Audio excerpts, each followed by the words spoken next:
बिस्मिल्लाहिर्रहमानिर्रहीम। उम्मीद करता हूँ आप सब खैरियत से होंगे। हमने काउंटिंग रूल्स की 3 वीडियोस में काउंटिंग रूल्स के मुख्तलिफ केसेस डिस्कस किए, जिसमें सीटिंग प्रॉब्लम्स भी डिस्कस की, डिजिट्स प्रॉब्लम भी डिस्कस की और चीज़ों को अरेंज करने के मुख्तलिफ तरीके सीखे। आज उसी सिलसिले की चौथी वीडियो है, जिसमें हम एक डिफरेंट केस स्टडी करेंगे। इस केस में हम ऐसी चीज़ों की अरेंजमेंट करेंगे जो एक जैसी हों। तो उसके लिए मैं कुछ मिसालें आपके सामने पेश करूंगा और उन मिसालों की मदद से यकीनन आप इस कॉन्सेप्ट को बड़े अच्छे अंदाज से सीख लेंगे। पहले मैं जनरल मिसालें, स्पेसिफिक मिसालें पेश करूंगा और उसके बाद हम जनरल फार्मूला सीखेंगे। ये 4 मार्कर्स जो राइट साइड पर पड़े हुए हैं डिफरेंट कलर्स के, तो इनको हमने अरेंज करना सीखा था कि डिफरेंट कलर की अगर चीज़ें हों तो वो 4 डिफरेंट वेज से पहली चीज़ सेलेक्ट हो सकती है, 3 से दूसरी, 2 से तीसरी और 1 वे से चौथी। तो यूँ ये 24 वेज बनती हैं। तो ये चीज़ हम सीख चुके थे। अब जब चीज़ें एक जैसी हों, जैसे कि ये 4 मार्कर आपके सामने पड़े हुए हैं, ये चारों एक कलर के हैं, तो अब मैं इनकी अगर पोजीशन चेंज करता हूँ तो फिर भी वही अरेंजमेंट बनती है जो पोजीशन चेंज करने से बनती है। इसका मतलब ये हुआ कि अगर सारी चीज़ें एक जैसी हों तो फिर 4 चीज़ों की अरेंजमेंट 24 वेज से नहीं होगी, बल्कि ये अरेंजमेंट एक वे से ही होगी। मैं बेशक चारों को चेंज करूं, इनकी पोजीशन जैसे मर्जी चेंज करूं, लेकिन ये दरअसल एक ही पोजीशन है, एक ही अरेंजमेंट है। तो यूं हमें पता चला कि अगर चीज़ें एक जैसी हों तो फिर ये असूल चेंज हो जाता है। अब मैं ऐसा करता हूँ, 3 चीज़ें एक जैसी, 3 मार्कर एक जैसे और एक डिफरेंट कलर का, रेड कलर का यहाँ पे मैं रख देता हूँ। तो ये आपके सामने एक अरेंजमेंट है। इसकी पोजीशन अगर मैं चेंज करता हूँ तो ये दूसरी पोजीशन है, ये तीसरी अरेंजमेंट आपके सामने आ गई और यूं ही ये आपके सामने चौथी अरेंजमेंट आ गई। तो ये 4 मुख्तलिफ अरेंजमेंट्स बनी अगर 2 तरह की चीज़ें मेरे पास थी। अब अगर 2 रेड मार्कर्स हैं और 2 ब्लू मार्कर्स हैं तो इसकी कितनी पॉसिबल अरेंजमेंट्स बन सकती हैं।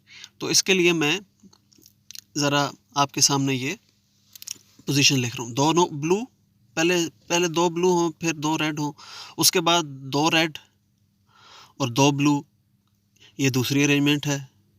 इसके बाद मैं ऐसा करता हूँ कि पहला ब्लू और दरमियान में दोनों रेड रख देता हूँ, एंड पे ब्लू और दरमियान में रेड रख देता हूँ, ये एक अरेंजमेंट बन जाएगी। फिर ऐसा करता हूँ कि दरमियान में दोनों ब्लू रख देता हूँ और कॉर्नर्स पे रेड, तो ये एक और अरेंजमेंट बन जाएगी। ये अरेंजमेंट बाकियों से मुख्तलिफ है। फिर इसके बाद ऐसा करता हूँ कि मैं अल्टरनेट वेज से इन मार्कर्स को प्लेस करता हूँ, मतलब ब्लू रेड, तो ये अल्टरनेट वे से इनको मैंने प्लेस कर दिया। तो पहले ब्लू से शुरू किया था और रेड पे इख्तिताम किया। अब ऐसा करता हूँ कि रेड से शुरू कर देता हूँ और ब्लू पे ख़त्म कर देता हूँ। तो ये 6 मुख्तलिफ अरेंजमेंट्स आपके सामने बनी। तो आपने ये देखा कि जब 2 तरह के आइटम्स हमारे पास हैं, 2 ब्लू मार्कर्स हैं, 2 रेड मार्कर्स हैं, तो ये 6 पॉसिबिलिटीज़ बनती हैं। तो ये एक पैटर्न बन रहा है। ये पैटर्न बन रहा है कि जब हमारे पास चारों एक जैसी चीज़ें थी तो एक वे बना, जब एक तरह की थी और 3 एक तरह की तो 4 वेज बने, और जब 2 एक तरह की थी और 2 एक तरह की तो 6 वेज बने। तो क्या हम कोई जनरल फार्मूला इसकी बुनियाद पे बना सकते हैं? तो उसके लिए मैं आपको ये बताता हूँ कि ये सारा हो क्या रहा है इन द बैक।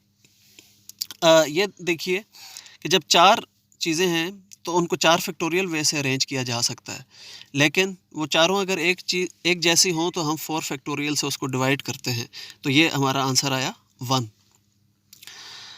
अब मज़ीद क्लियर आपको ये बात कैसे होगी, अब देखिए नेक्स्ट एग्जांपल कि हमारे पास 4 चीज़ें हैं, 4 चीज़ों को हम 4 फैक्टोरियल वे से अरेंज कर सकते हैं अगर वो मुख्तलिफ हैं। लेकिन अगर हमारे पास रिस्ट्रिक्शन है, 3 एक जैसी हैं, एक जैसी है, तो हमें डिवाइड करना पड़ेगा 3 फैक्टोरियल और 1 फैक्टोरियल से। तो ये देखिए, इसको सॉल्व करेंगे तो 4 वेज बनती हैं।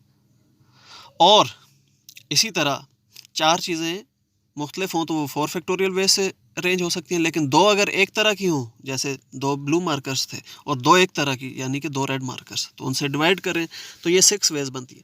तो ये देखिए, ये जो पैटर्न बन रहा था ये एक फार्मूले की तरफ हमें लेके जा रहा है। ये पैटर्न असल में एक फार्मूला है जो कि है NP N1, N2 and so on, NK factorials, NK sorry. तो इसको फैक्टोरियल की फॉर्म में हम ऐसे लिखते हैं, n factorial divided by N1 factorial into N2 factorial and so on NK factorial. मतलब ये जर्नल फार्मूला मैंने लिख दिया। तो अब यहाँ से हमें ये पता चला कि ये जो अरेंजमेंट्स हैं जिसमें ऑब्जेक्ट्स सारे डिस्टिंक्ट ना हों, कुछ एक तरह के हों कुछ दूसरी तरह के हों, तो उस केस में ये फार्मूला लगता है। अब इसको मज़ीद एलेबरेट करने के लिए मैं एक एग्जांपल आपके सामने पेश करता हूँ। 3 एग सेलेक्ट हुए हैं, उनमें 2 स्पॉटेड हैं यानी कि ख़राब हैं और एक क्लियर है यानी कि ठीक है। तो ये कितनी वेज से हम इसको अरेंज कर सकते हैं? तो 3 एग्स 3 फैक्टोरियल वेज से हो सकते हैं। 2 तरह के एग्स हैं, 2 स्पॉटेड हैं, एक क्लियर है। तो ये इनकी असल में 3 अरेंजमेंट बन सकती हैं, 3 वे से ये पिक हो सकते हैं। मेरे ख्याल में अब ये टॉपिक आप समझ गए होंगे।